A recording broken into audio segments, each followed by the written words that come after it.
Hey guys, it's your girl Nick coming to you after a 2 week hiatus. Didn't realize it had been that long. I knew I was late, but I didn't realize I was 2 weeks late. So I am now on week 6 of the Vyvanse. Since my last video 2 weeks ago, I've lost 3 pounds since then. I really should have lost more, but I'll get into that. So I'm still doing well in the Vyvanse, no real side effects other than some dry mouth. Haven't really had any of the little bit of palpitations anymore, so that's good. But I would say the Vyvanse was really tested lately. So the reason why it's been 2 weeks since I've posted a video is because I've been going through some life stressors. I had a lot of stuff going on. My husband and I get along really well. We don't fight that often, but lately we fought pretty bad. It was pretty intense, and that was a stressor and a trigger for me. So 2 weeks ago, I actually binged twice that week. I just was like nonstop eating. I couldn't stop myself. Like I would have dinner, and then I would have like 5 or 6 bags of chips and candy. So, I binged twice that week, and then this past week, my husband was sick. He had some stuff going on. He was in a lot of pain. I had to take him to the ER. I had to take him to a surgeon to get a procedure done. And he was just in a lot of pain. And it was really, really difficult to see him in pain like that. Like, I've never seen him in pain like that before. Like, he was physically ill because he was hurting so bad. And that was apparently a stressor for me. I can handle taking care of him. That's not a problem. I'm a nurse. I can take care of my family.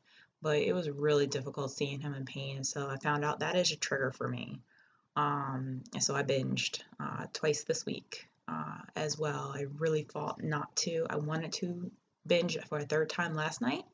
But, I really buckled down and was doing a lot of self-talk, reframing things like, okay, because I did gain a pound. I gained some weight from 2 weeks ago. I gained like 2 pounds when I went to New Jersey for the weekend, and then I had to fight and work and I lost that. And then I gained a pound for this week from binging. So I just lost that pound again. So I'm back to my new baseline of 223.5 pounds, which is the lowest I've been so far on my weight loss journey. Um, so I did really want to binge last night, but I was like, look, Nicole, get your shit together. You can't keep binging. Like, you gotta put your foot down and say no, like just 10 minutes at a time.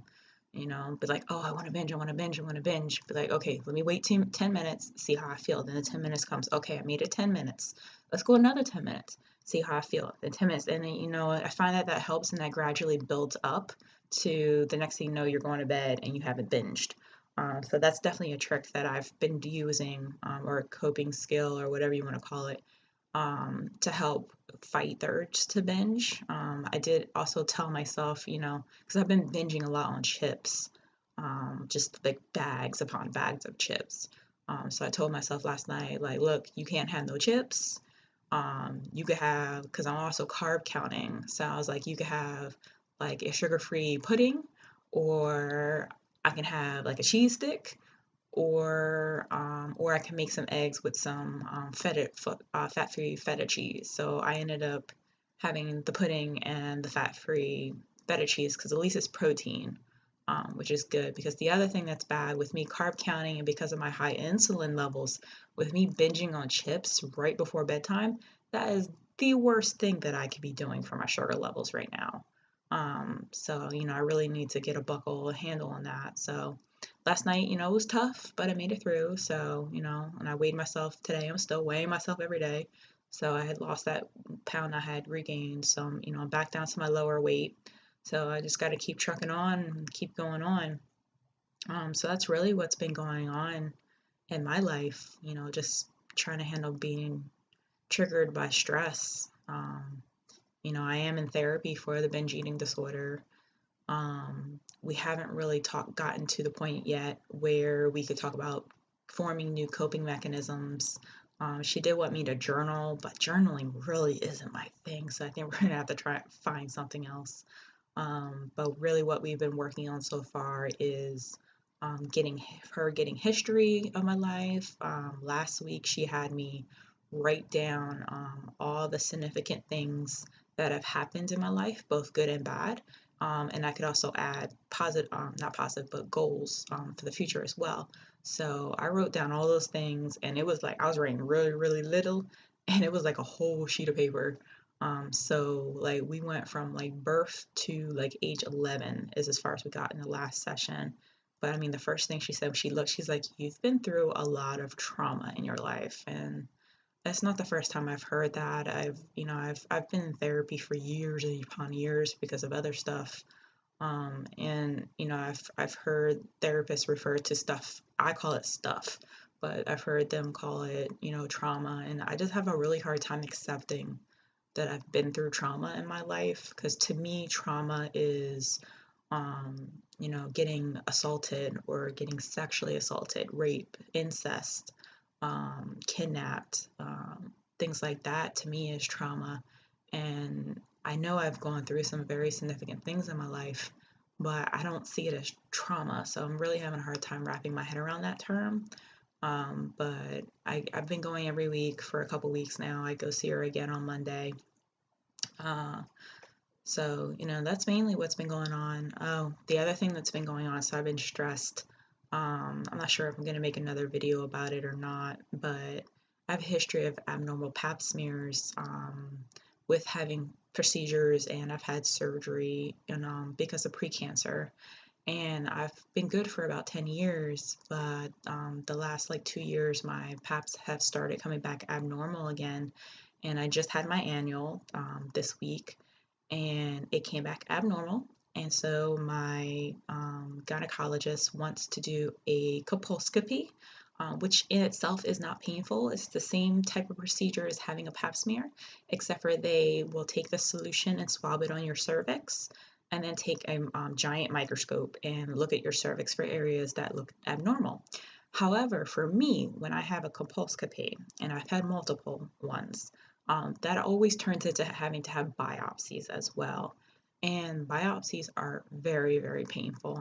They don't numb you up for that. They just kind of go in and take the chunk out of your cervix.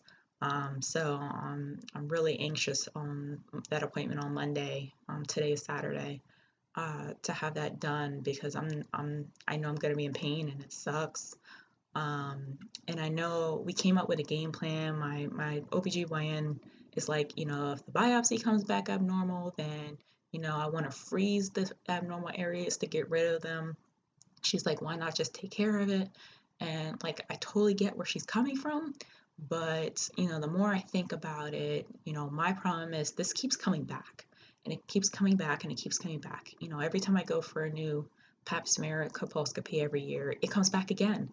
So my thing is, I don't want to have to do more invasive procedures every year when there's no guarantee that it's not going to come back. So I think what I'm going to tell her is that if this biopsy comes back the same level of abnormalcy, or better, but if it comes back at the same level, I'm not going to treat it right now. I'm just going to monitor it and see how it goes. I do have time on my side. Cervical cancer is a very slow growing cancer. So I do have time to, take time to observe it. So that's the other stressor that's going on in my life right now. So there's always something going on in my life. I have to triage my life. I always got shit going on.